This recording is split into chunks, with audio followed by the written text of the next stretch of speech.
Uh, what's up, gang? Back with another video. Today, I want to talk about the cycle of hate in the world. The cycle of hate that is perpetrated through men and women. I think that a lot of how we think about people is based on how those people have made us feel. We tend to hate on groups of people because those groups of people hate on us, or specific people hate on us, and yet we bring that on to the next person. I want to say that's stupid. Like, think about that. That's dumb. Like, what are you doing? Like, the people that you're hating on didn't hate on you before, and even if they did, you have to love them. You have to end this cycle of hate, because if it continues, more people get hurt. More and more people get hurt. So we see a lot of these things on social media, like the division between men and women. Like, men are trash. You hear that? Oh, all men are trash, or all women are delusional. Dude, stop. Like, stop saying these things. You're making it worse. I'm sure, as you've noticed throughout your life, whenever people or a group of people hate on you, like especially like men when it comes to women, like there are unfortunately these bad people in the world who hate on you just because you're in a certain demographic. And from an outside perspective, we're like, yeah, duh. Like, that's dumb. Why do they do these things? And yet, whenever it really comes down to it, we tend to do the same thing.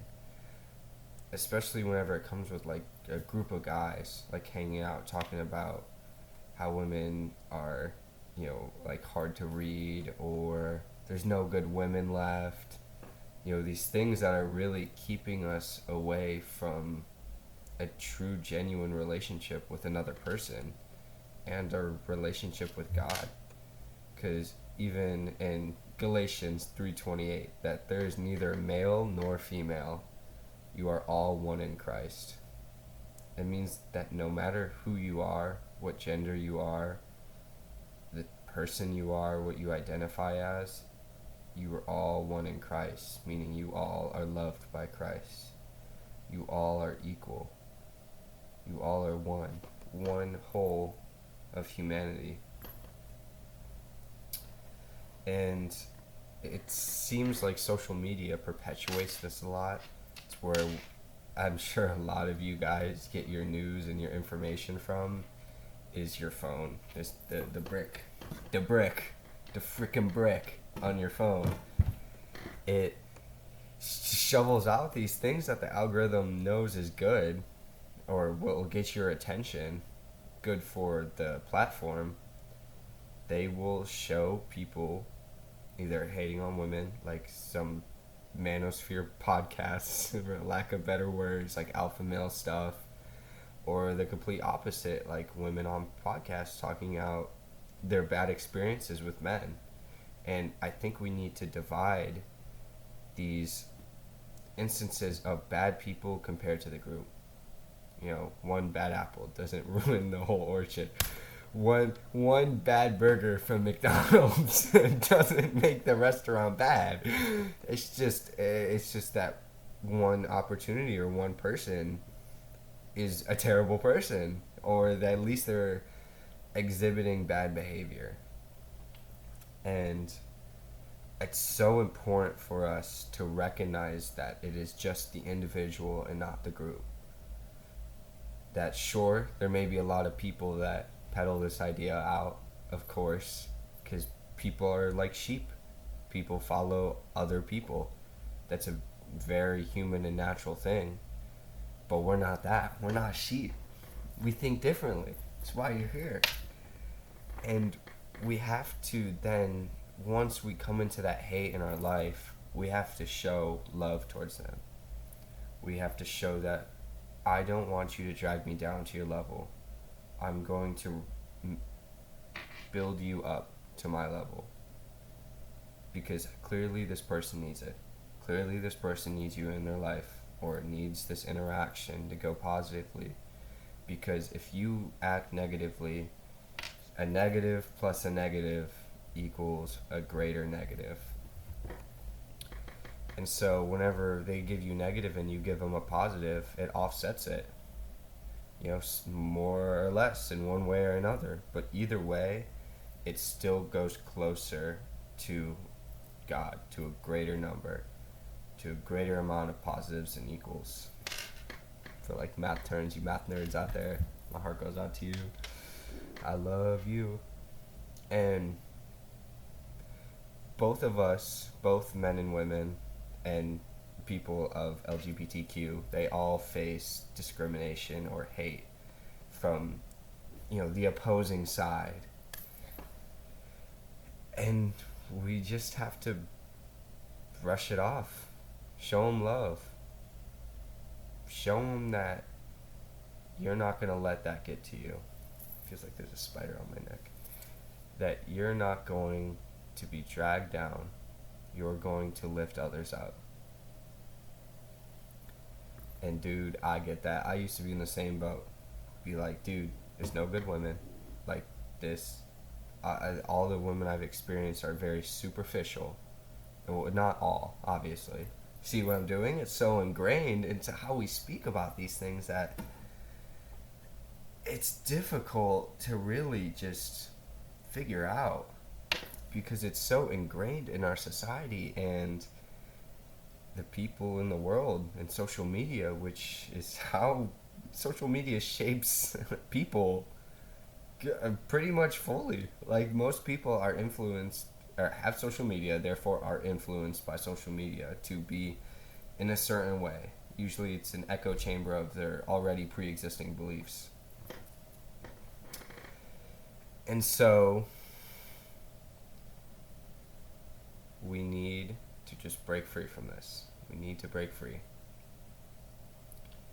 And I get it, how hard it can be, because I've had a lot of experience with bad people in my life who did some shitty things to me, and it was very difficult to get over, because I had so much hatred and so much anger in my heart that I was burned. I was burned so badly.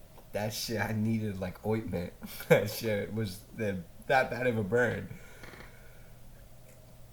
But as you go through these things, you realize that these two bad burgers at McDonald's doesn't make the fries bad.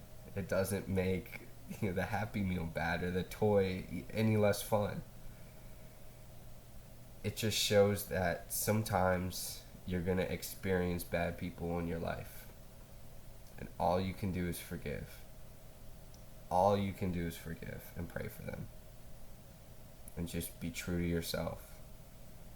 And I believe that that anger that we have for those other people isn't truthful.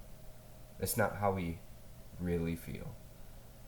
And if you do, you have a lot of reflecting you need to do about what's important in your life and what you're letting drag you down and making you a worse person.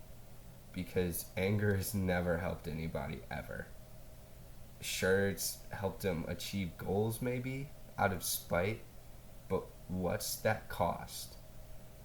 You sacrifice a lot of yourself to feed this beast of anger.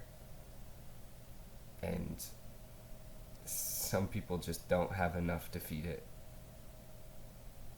And so it will consume them. It will poison you. One of the best quotes I've ever gotten from my friend is that they were like, Tommy, you need to conquer this anger before it poisons you. That shit resonated with me for a long time. A long time. Because a lot of my life I have been angry at women because I was so sexually frustrated, or I was like, dude, I want a girlfriend so bad. Like, I want one. Like, I feel like I deserve one. And that searching had my nose in the wrong places, sniffing some bad things, and I I never found it. I never found it. And that also perpetuated this cycle of hate. This hatred that we have for another group of people because some members of that group showed us hatred. And so we have to be so careful whenever we fall into like red pilling, which basically means that women are bad and you shouldn't care for them. Like you should like also be mean, and like extreme feminism, which is kind of an oxymoron in a sense. Is that, I mean, feminism by definition is the belief that male and female are equal. Pretty basic stuff whenever you think about it, but it seems that I've met a lot of people who take that to the extreme side of the feminism, where they believe in their heart that women are better than men. And you know, in some cases there are like a lot. I know a lot of really good women in my life who are better than a lot of men that I know. But that, just because that's true, that doesn't mean you have the right to degrade someone. You have the right to hate on them. It gives you no right whatsoever. And so we have to recognize how hate is spread. Like Hebrews 12:15, see to it that no bitter root grows up to cause trouble and defile many. That we have to be careful to not give somebody hate, because they may perpetuate that cycle. That might fester in their heart and they bring it out on other people. Because how could you do that to somebody? How could you bring hate and anger to someone when you know how bad it is? Put yourself in their shoes. Would you want to be loved in that moment, or would you have wanted to be hated? And I know most of us, unless you're like a psychopath, want to be loved. Of course you do. And we have to be quick to, in James 1:19 bars, just boom, boom, boom in the gospel, or in the New Testament, just the Bible in general, is that everybody should be quick to listen, slow to speak, slow to become angry, because human anger doesn't produce righteousness that God desires.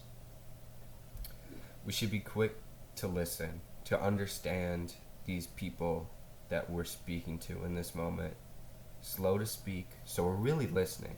Because a lot of us just think about what we want to say next instead of actively listening to this other person speak. And we have to be slow to become angry. We have to look out from this outside perspective, something bigger than us, and realize, is this worth being angry at? Charging my emotions. It's going to make me feel bad. It's going to make me feel shitty. And I'm going to be in a bad mood for the rest of the day because I let this person make me angry. And this anger doesn't produce righteousness that God desires. It doesn't produce us to act in a way that we should be to others, because we want to live through God. I mean, at least I do, and I'm sure some of y'all listening. I hope that's what this counts for. I want to say one more person. So that one other person, I hope that you realize your anger doesn't produce righteousness for God, for Jesus. And so I'm sure a lot of y'all know this verse. Is that Matthew 44, is that I tell you, love your enemies and pray for those who persecute you. To love your friends and love thy enemies. I mean, dude, like, it doesn't get much simpler than that. Like, the people that hate you and persecute you, show them love. Show them love. Because I guarantee that they don't have enough of it in their life. Because if they did, they wouldn't be acting like that.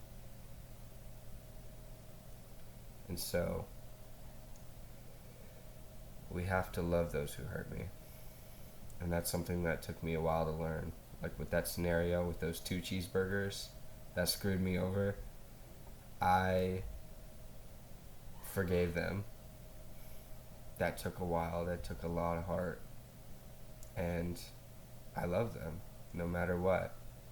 Because if that didn't happen, I wouldn't have met this man. I wouldn't have met J-Man or G-Man. You know, G-Man in total, J-Man is also G-Man. Explain that later. It's hard to comprehend, I know.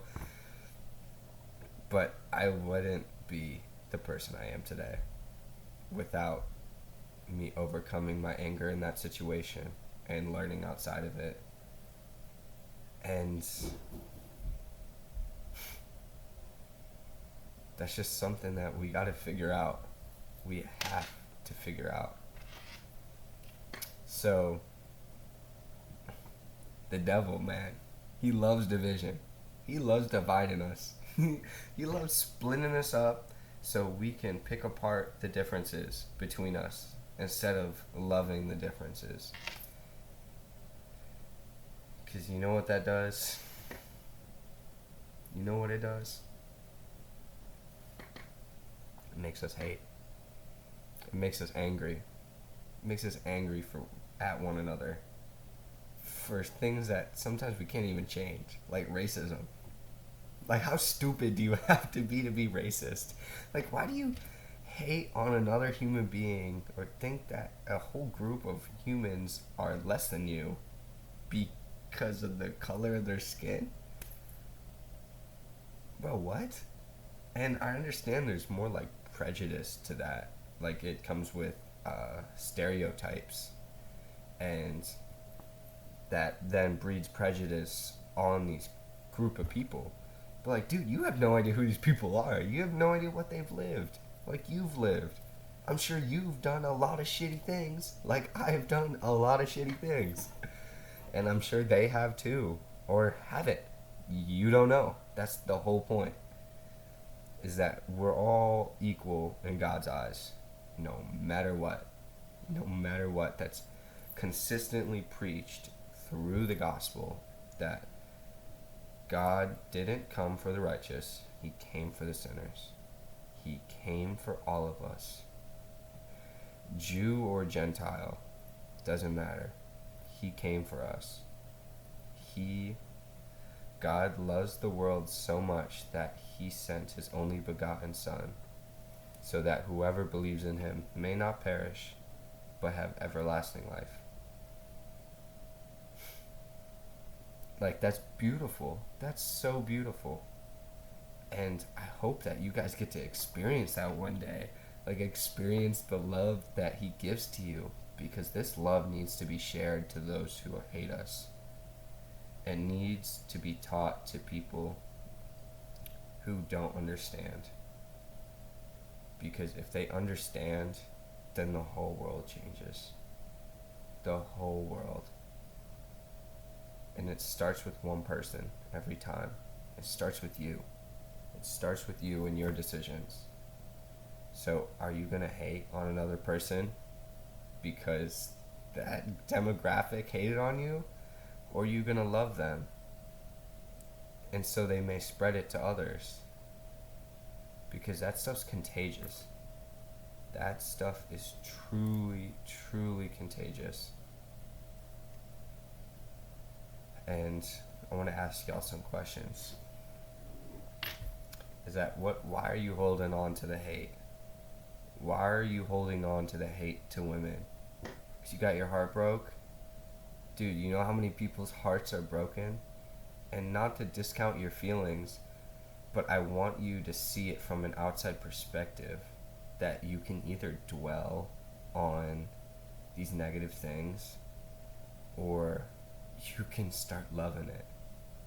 You can start loving other people because it will make you feel good. Dude, it's like a drug. It is so addicting.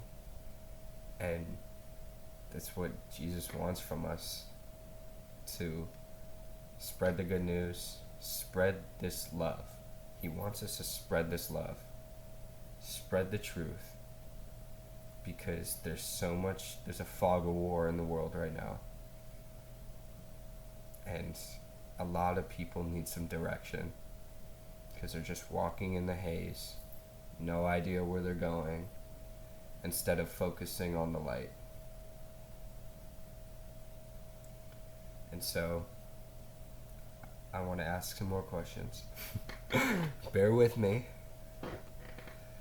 Are you becoming the person who hurt you? Like, think about that for a second. Like, whenever it comes to, maybe you've had a bad experience with a woman who said all men are trash, or like be like, ugh, I'm disregarding your opinion because you're a guy.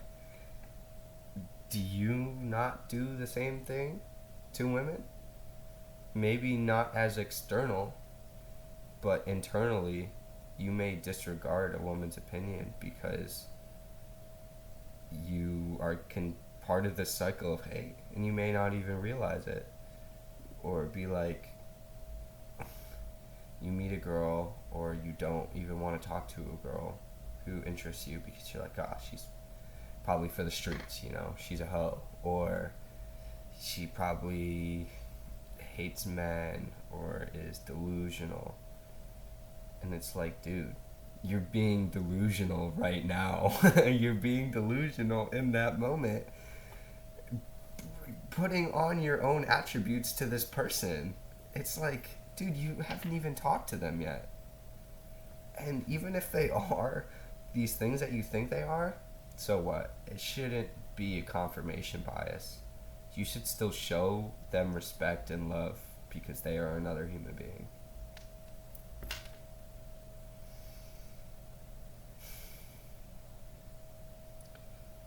And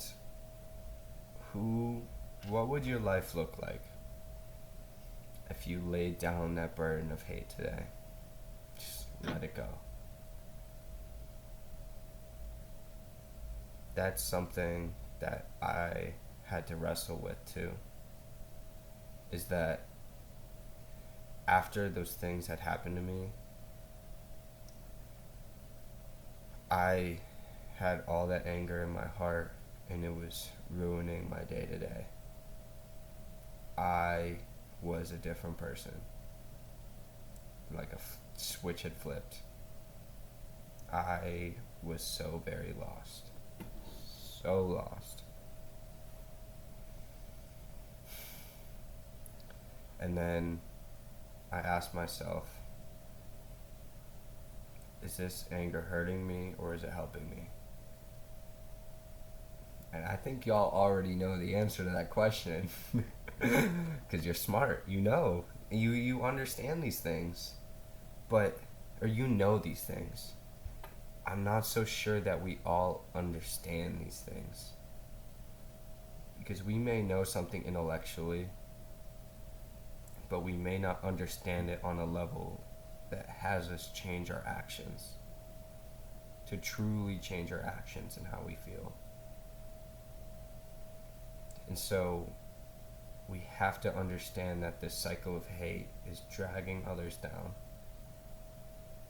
It's making things worse for the world. And there's too much anger in this world, and too much pain, and too much sorrow. There's not enough love. And that's why it's up to us and our decisions to bring that love. Let's create a cycle of love. That sounds so fire. That sounds so good. Instead of a cycle of hate, let's make a cycle of love.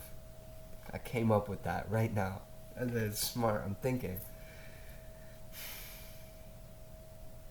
There's just Actually, they call that the so ice much that cream we have to smell. do.